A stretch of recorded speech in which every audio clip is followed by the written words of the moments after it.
Hello viewers, আসসালামু আলাইকুম। আমি দুইটি প্রশ্ন নিয়ে আলোচনা করব এবং দুইটি প্রশ্নেরই উত্তর সহকারে।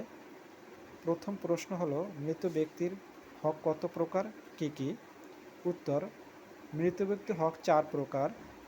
1 নম্বরে মৃত ব্যক্তির দাফন কাফন এর ব্যবস্থা করা।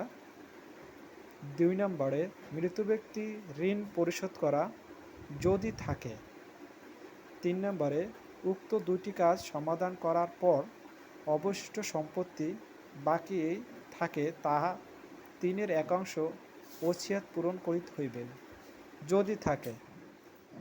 4 নম্বরে উপরোক্ত 3টি কাজ সমাধান করিবার পর অবশিষ্ট সম্পত্তি যাহা বাকি থাকে তাহা মৃত ব্যক্তির ওয়ারিশ ও অন্যান্য আত্মীয় স্বজনদের মধ্যে পবিত্র আল কুরআন এর অনুযায়ী বন্টন করিতে হইবে।